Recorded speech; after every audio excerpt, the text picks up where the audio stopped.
ಇವತ್ತು ಬೆಳಿಗ್ಗೆ 10:00 ನಮ್ಮ ರಾಜ್ಯದ ಘನ ನ್ಯಾಯಾಲಯದ ನ್ಯಾಯಮೂರ್ತಿಗಳು ನಮ್ಮ ಪರವಾಗಿ ಏನು ತೀರ್ಪನ್ನು ಕೊಟ್ಟಿದ್ರು, ನನ್ನ ಬಗ್ಗೆ ಮತ್ತೆ ಪಾರ್ವತಿ ಮೇಡಮ್ ಬಗ್ಗೆ ಇವ್ರದ್ದೇನು ಪಾತ್ರ ಇಲ್ಲ ಅಂತ ಹೇಳಿದ್ರು. ಇಡಿ ಕೇಸನ್ನು ವಜಾ ಮಾಡಿದ್ರು. ಇಡಿ ಅವರು ಅದ್ರ ಮೇಲೆ ಸುಪ್ರೀಂ ಕೋರ್ಟ್ಗೆ ಅರ್ಜಿಯನ್ನು ಸಲ್ಲಿಸಿದ್ರು. ಇವ್ರು ನಮಗೆ ಗೊತ್ತೇ ಇರಲಿಲ್ಲ ಇವತ್ತು ಅರ್ಜಿ ಇದೆ, ಇವತ್ತು ಕೇಸ್ ಬರ್ತಾ ಇದೆ ಅಂತ. ಬೆಳಿಗ್ಗೆ 10:15ಗೆ ಪನ್ನಣ್ಣ ಅವರ ಸ್ನೇಹಿತರು ಯಾರೋ ಸುಪ್ರೀಂ ಕೋರ್ಟ್ ಇಂದ ಲಾಯರ್ ಫೋನ್ ಮಾಡಿ ಪನ್ನಣ್ಣವ್ರಿಗೆ ಹೇಳಿದಾಗ ಗೊತ್ತಾಗಿದೆ ಈ ತರ ಮೇಲ್ಮನವಿಯನ್ನ ಸಲ್ಲಿಸಿದ್ದಾರೆ.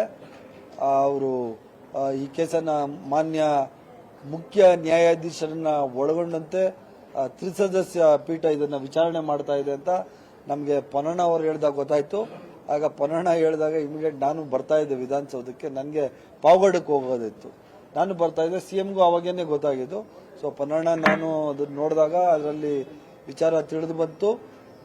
ಸುಪ್ರೀಂ ಕೋರ್ಟ್ಗೆ ಮಾನ್ಯ ಸುಪ್ರೀಂ ಕೋರ್ಟ್ನ ನ್ಯಾಯಾಧೀಶರು ಮುಖ್ಯ ನ್ಯಾಯಮೂರ್ತಿಗಳು ಸಾಹೇಬ್ರ ಒಂದು ಅವರ ಈಸ್ ಲೀಡಿಂಗ್ ದ ಥಿಂಗ್, ಇನ್ನಿಬ್ಬರು ಜೊತೆಯಲ್ಲಿ ಮಾನ್ಯ ನ್ಯಾಯಮೂರ್ತಿಗಳು ಕೂತ್ಕೊಂಡು ಇದ್ರ ಬಗ್ಗೆ ಇಡಿ ಕರ್ನಾಟಕ ರಾಜ್ಯದಲ್ಲಿ ನಮ್ಮ ಪರವಾಗಿ ಏನು ತೀರ್ಪನ್ನು ಕೊಟ್ಟಿತ್ತು ಆ ತೀರ್ಪನ್ನು ಎತ್ತಿ ಹಿಡಿಯುವಂತ ಕೆಲಸ ಇವತ್ತು ಸುಪ್ರೀಂ ಕೋರ್ಟ್ ಇವತ್ತು ತೀರ್ಪನ್ನು ಕೊಟ್ಟಿದೆ.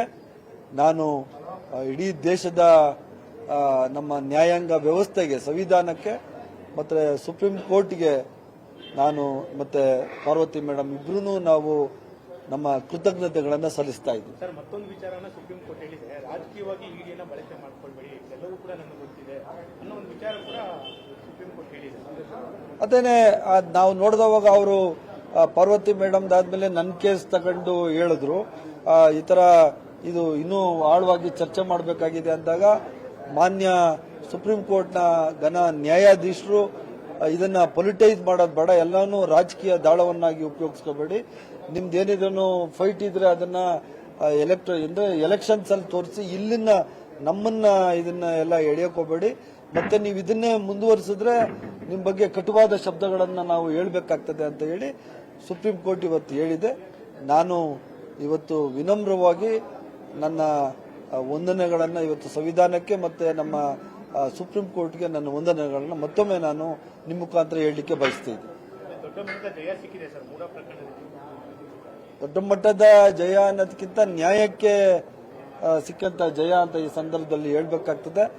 ನಾನು ಮುಂಚೆಯಿಂದನೂ ನಾನು ನೀವೆಲ್ಲ ಕೇಳಿದಾಗೂ ನಾನು ಹೇಳಿದ್ದೆ, ನಮ್ಮ ನ್ಯಾಯಾಲಯದಲ್ಲಿ ನಮಗೆ ನ್ಯಾಯ ಸಿಕ್ಕೇ ಸಿಗ್ತದೆ. ನ್ಯಾಯಾಲಯ ಅನ್ನೋದು ನಮಗೆ ದೇವರಿಗೆ ನಮ್ಮ ರಾಜ್ಯದ ನಮ್ಮ ದೇಶದ ಸಂವಿಧಾನ ಇವತ್ತು ಡಾಕ್ಟರ್ ಅಂಬೇಡ್ಕರ್ ಅವರ ಸಂವಿಧಾನ ಏನು ಕೊಟ್ಟಿದ್ರು ಆ ಸಂವಿಧಾನದ ಪ್ರಕಾರ ಯಾವುದೇ ಮೋಸ ಕೆಟ್ಟ ಕೆಲಸಗಳಿಗೆ ಮಾನ್ಯ ಕೋರ್ಟ್ ಅಂಕುಶ ಆಗ್ತದೆ, ನ್ಯಾಯಮೂರ್ತಿಗಳು ನ್ಯಾಯವನ್ನು ಕೊಡ್ತಾರೆ ಅಂತ ನಾನು ಏನು ಅನ್ಕೊಂಡಿದ್ದೆ ಅದು ಇವತ್ತಾಗಿದೆ. ಆದ್ರಿಂದ ನಾನು ಈ ಸಂವಿಧಾನಕ್ಕೆ ಮತ್ತೆ ನಾನು ನ್ಯಾಯಮೂರ್ತಿಗಳಿಗೆ ಯಾವತ್ತೂ ಆಭಾರಿಯಾಗಿರ್ತೀನಿ. ಸರಿ, ವಿರೋಧ ಪಕ್ಷಗಳು ಹೋರಾಟವನ್ನು ಮಾಡಿದ್ರು, ಬೆಂಗಳೂರಿಂದ ಮೈಸೂರವರೆಗೂ ಕೂಡ ಪಾದಯಾತ್ರೆಯನ್ನ ಮಾಡಿದ್ರು. ನಿಮ್ಮ ವಿರುದ್ಧ ಸಾಕಷ್ಟು ಆರೋಪಗಳಿದ್ದು, ನೀವೆಲ್ಲ ದಾಖಲೆಗಳನ್ನೆಲ್ಲ ಹೊತ್ಕೊಂಡೋಗಿದ್ರಿ, ಹೆಲಿಕಾಪ್ಟರ್ ಹೊತ್ಕೊಂಡೋಗಿದ್ರಿ ಅನ್ನೋಂತೆಲ್ಲ ಆರೋಪ ಮಾಡಿ ನಿಮ್ಮ ರಾಜೀನಾಮೆಗೂ ಕೂಡ ಒತ್ತಡವನ್ನ ಹೇರಿದ್ರು. ಇಂಥ ಸಂದರ್ಭದಲ್ಲಿ ನೀವೇನ್ ಹೇಳಕ್ ಬಯಸ್ತೀರಿ ಸರ್? ನೋಡಿ, ಸುಪ್ರೀಂ ಕೋರ್ಟ್ ಚೀಫ್ ಜಸ್ಟಿಸ್ ಅವರ ನ್ಯಾಯಾಲಯ ತ್ರಿಸದಸ್ಯ ಪೀಠ, ದ್ವಿಸದಸ್ಯ ಇಬ್ರು ದ್ವಿಸದಸ್ಯ ಪೀಠ ಇವರು ತೀರ್ಪನ್ನ ಕೊಟ್ಟ ಮೇಲೆ ಇನ್ಯಾವ ದಾಖಲೆ ಬಿಜೆಪಿಯವರು ಜೆಡಿಎಸ್ ಅವರು ಏನು ನಾಟಕ ಮಾಡಿದ್ರು, ಏನ್ ನಮ್ಮ ಮೇಲೆ ಆಪಾದನೆ ಮಾಡಿದ್ರು ಅವೆಲ್ಲ ಸುಳ್ಳು ಅಂತಾಗಿದೆ. ಅವರಿಗೆ ತಕ್ಕ ಪಾಠವನ್ನ ಇವತ್ತು ಮಾನ್ಯ ನ್ಯಾಯಾಲಯ ಕೊಟ್ಟಿದೆ. ಇವಾಗ್ಲಾದ್ರೂ ಬಿಜೆಪಿಯವರು ಮತ್ತು ಈ ಜೆಡಿಎಸ್ ಅವರು ಈ ಕ್ಷುಲ್ಲಕ ರಾಜಕಾರಣ, ಈ ತರ ಕ್ಲಾಸ್ ರಾಜಕಾರಣ ಮಾಡೋದು ಬಿಟ್ಟು ಜನಗಳ ಹತ್ರ ಹೋಗ್ಬೇಕು. ನ್ಯಾಯಾಲಯ ಯಾವತ್ತೂ ನಾವು ದೇವ್ರ ಸಮ ನಮ್ಗೆ ಇರುವಂತದ್ದು ಅಂತಹ ಘನ ನ್ಯಾಯಾಲಯ ಇವತ್ತು ಹೇಳಿದೆ. ಅದರಿಂದ ಇನ್ನು ಮುಂದೆ ಆದ್ರೂ ಈ ಬಿಜೆಪಿಯವರು ಈ ಜೆಡಿಎಸ್ ಅವರು ಈ ಕ್ಷುಲ್ಲಕ ರಾಜಕಾರಣವನ್ನ ಬಿಡಬೇಕು. ಆ ದೇವರು ಅವರಿಗೆ ಸದ್ಬುದ್ಧಿಯನ್ನ ಕೊಡ್ಲಿ ಅಂತ ನಾನು ಕೇಳ್ಕೊತಾ ಇದ್ದೀನಿ. ಅಶೋಕ್ ಅವರು ಹೇಳ್ತಾರೆ ಕೋರ್ಟ್ ಆದೇಶನ ಪಾಲನೆ ಮಾಡಬೇಕು, ನಮ್ಮ ಹೋರಾಟದ ಫಲವಾಗಿ ಸೈಟ್ ನ ವಾಪಸ್ ಕೊಡ್ತೀವಿ, ಮತ್ತೆ ಸೈಟ್ ನ ವಾಪಸ್ ತಗೋತಾರ ಅಂತ ಕೇಳವ್ರೆ. ಅವ್ರಿಗೆ ಅಶೋಕ್ ಅವರಿಗೆ ನ್ಯಾಯಾಂಗದ ಬಗ್ಗೆ ಏನಾದ್ರೂ ಅವ್ರಿಗೆ ನಂಬಿಕೆ ಇದ್ರೆ, ಬಿಜೆಪಿಯವರು ಸಂವಿಧಾನಕ್ಕೆ ಬೆಲೆ ಕೊಡೋದಿದ್ರೆ ನ್ಯಾಯಾಲಯ ಇವತ್ತು ಉಪಯೋಗಿಸಿದೆಯಲ್ಲ ಪೊಲಿಟಿಕಲ್ ಅನ್ನೋದು ವರ್ಡು, ಆ ಶಬ್ದನೇ ಅವ್ರಿಗೆ ಮುಖಕ್ಕೆ ಮಂಗಳಾರತಿ ಮಾಡ್ದಂಗೆ. ಅದನ್ನ ಯಾವ ತರ ಅದಕ್ಕೆ ಆನ್ಸರ್ ಕೇಳಿ ದಯವಿಟ್ಟು. ಅವ್ರು ನನ್ನ ಕೇಳೋದಲ್ಲ, ದಯವಿಟ್ಟು ಮಾನ್ಯ ಅಶೋಕ್ ಅವ್ರು ಕೇಳಿ. ನಿಮ್ಗೆ ಮಾನ್ಯ ಉಚ್ಚ ನ್ಯಾಯಾಲಯ ಚೀಫ್ ಜಸ್ಟಿಸ್ ಸಾಹೇಬ್ರು ಮಕ್ಕಕ್ಕೆ ಮಂಗಳಾರತಿ ಎತ್ತಿದ್ದಾರೆ. ರಾಜಕೀಯ ಮಾಡೋದನ್ನ ಬಿಡಿ, ಹೈಕೋರ್ಟ್ನ ಇಡಿನ ಇದಕ್ಕೆಲ್ಲ ಉಪಯೋಗಿಸ್ಕೋಬೇಡಿ ಅಂತ ಹೇಳಿ ಮಂಗಳಾರತಿ ಮಾಡಿದ್ದಾರೆ.